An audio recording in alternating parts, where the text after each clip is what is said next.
안녕하세요. 김태훈의 현명한 투자자 방송 시작하겠습니다. 오늘은 어제 말씀드렸던 넥스트칩에 대해서 좀 더 추가적인 설명을 드려야 될 것 같아서 다시 방송을 하게 됐습니다. 이 넥스트칩에 대해서 어제 설명을 충분히 드렸습니다. 이 회사가 어떤 기술을 갖고 있고 자율주행이라는 그 기술을 갖고 어떻게 시장에서 이 회사가 이미지가 다시 만들어지고 어떤 의미로 또 재부각이 되고 또 가치가 평가되고 있는지에 대해서 말씀드렸습니다. 근데 이번에는 넥스칩이 지난해 처음 발행을 한 이 전환사채 1회차 전환사채입니다. 회사가 만들어지고 나서 처음으로 전환사채를 발행을 한 것이죠. 그 전환사채 발행한 게 갖고 있는 의미와 또 그 전환사채로 인해서 이 회사 넥스칩의 주가가 어떻게 변해가는지에 대해서 좀 설명을 드릴까 합니다. 앞에서 충분히 설명을 드렸기 때문에 다 넘어가고 전환사채 발행에 대해서 얘기를 좀 드리겠습니다. 전환사채를 발행할 수밖에 없는 이유는 이 넥스칩이 아직까지는 규모의 경제를 달성하지 못했기 때문에 수익성이 없어서 매년 돈을 까먹고 있다는 겁니다. 100억이 넘는 돈을 매년 까먹고 있고 그 100억이란 돈을 채워 넣어야만 다음에 또 사업을 계속할 수 있는 그런 상황이기 때문에 이 회사는 전환사채를 발행할 수밖에 없는 상황이 됐죠. 왜? 상장할 때 공모자금을 받은 것을 대부분 다 까먹고 있기 때문에 그렇습니다.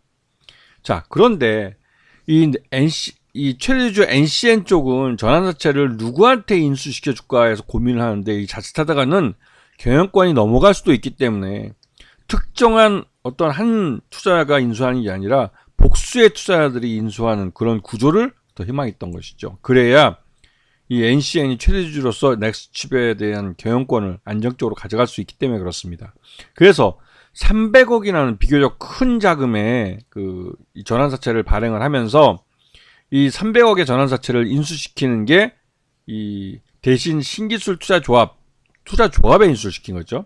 그리고 투자조합 내부에는 또 여러 투자자들이 있습니다. 그 다음에 이 신한, JB, 우리, 대신 상장사, 메자닌, 신기술 투자조합, 이게 이제 투자조합들 두 군데에다가 270억과 30억 해가지고 이제 투자를 받았죠.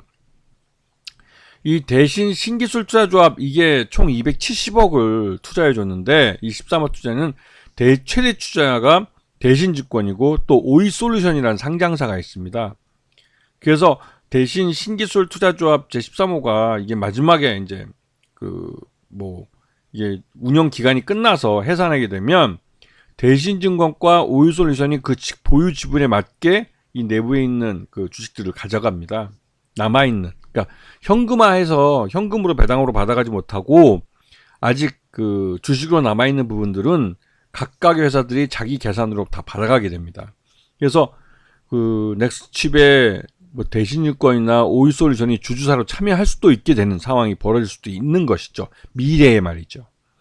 그리고 다른 신한, JB우리, 대신 상장사 메자닌 신기술 투자조합 같은 경우는 대신증권이나 신한캐피탈, JB우리 캐피탈 이런 캐피탈사들이 참여하고 있죠. 그래서 이쪽에서 총 300억을 투자를 해줬고 이 300억을 투자해 준 걸 그 전환 청구 시작일이 2004년 10월 10일, 올해 10월 10일부터는 주식으로 전환될 수 있습니다. 그리고 종료일이 2028년이죠. 비교적 좀 긴 시간 템포를 갖고 있는데 그런데 중요한 건 이 콜옵션과 풋옵션이 달려있다는 겁니다. 이 풋옵션, 즉 채권자들이 채권을 발행한 쪽에게 사달라고 요구할 수 있는 권리는 2025년 10월 12일부터 매 3개월마다 이 풋옵션을 행사할 수가 있죠. 그러니까 주식으로 전환되는 건 24년 10월이고 그 그러니까 풋옵션을 행사할 수 있는 건 25년 10월 12일입니다. 그러니까 둘이 한 1년 정도 차이가 있죠. 그리고 콜옵션도 있습니다. 콜옵션은 말 그대로 이제 주가가 너무 많이 올랐을 경우에는 이 발행회사 쪽에서 발행회사의 최대주주나 또 최대주주가 지정하는 자가 이 콜옵션을 행사해서 이 발행일로부터 12개월 된 날부터 이제 콜옵션을 행사할 수 있기 때문에 올해 2024년 10월 12일부터 이제 콜옵션을 행사할 수가 있습니다. 그래서 이 점은 이 발행자에게 좀 유리하게 돼 있는 거죠.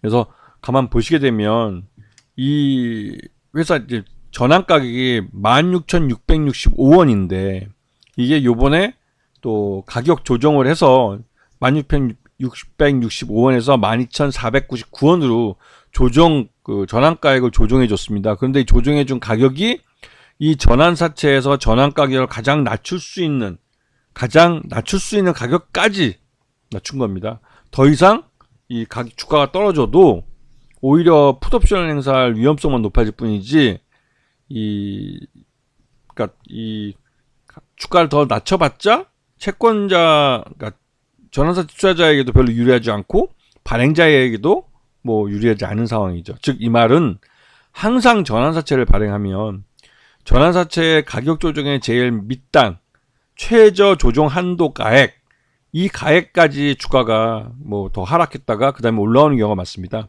한 번이라도 터치하면 그 전환사채의 전환 가격은 이 제일 밑에 가격으로 전환이 될 수가 있는 거죠. 이렇게 되면 그 이후로 이제 채권자의 이익은 확정이 됐습니다. 채권자는 이 향후 주가 변동에서 이 12,499원의 주식을 지금 현재 240만 주 정도 되죠. 240만 주를 행사해서 240만 주 신주를 받아가는 겁니다. 그리고 그렇게 되면 이 투자자들은 바로 이 주식을 사가지고 받자마자 바로 시장에 때려볼 수가 있죠. 그러면 그때 당시의 시장 가격과 행사 가격인 12,499원가의 차익을 먹는 겁니다. 그래서 대부분의 이런 전환사채를 발행한 회사들은 이 최저 전환 주식까지는 주가 하락을 용인한다는 게 이 회사가 뭐 일부러 주가를 흘러내린다고 하는 것이 아니라 주가 하락할 만한 악재들이 나올 때 그에 대해서 호재를 내놔서 주가 방어를 한다든가 아니면 자사주를 사가지고 주가를 방어한다든가 이런 짓을 안 한다는 거죠.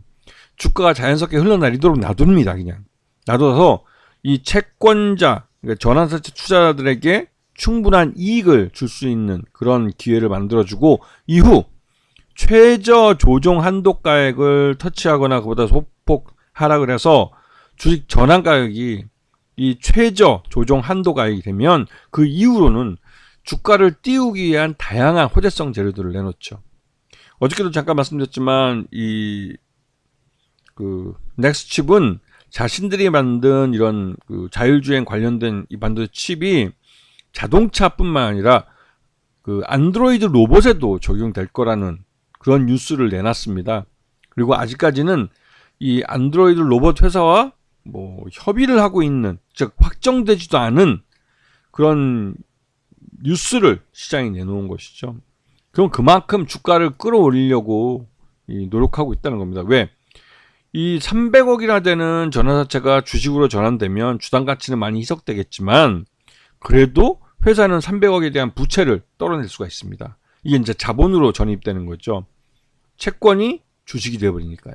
그래서 그런 면에서 이 일반적으로 이런 전환사채를 발행하는 회사들 같은 경우는 그 최저 조정 한도 가액 이런 것들을 잘 봐주셔야 되고 그 이후에 정상적인 기업들은 주가를 많이 띄우는 경우가 많습니다. 지금도 이 넥스칩 같은 경우도 어떤 식으로든 주가를 띄우기 위해서 다양한 뉴스도 호재성 재료들을 시장에 내놓고 있습니다. 이거는 주가를 띄우겠다는 분명한 신호를 투자자들에게 주고 있는 것이죠. 그래서 지금같이 시장이 나쁘더라도 넥스칩은 주가가 반등이 나오는 겁니다.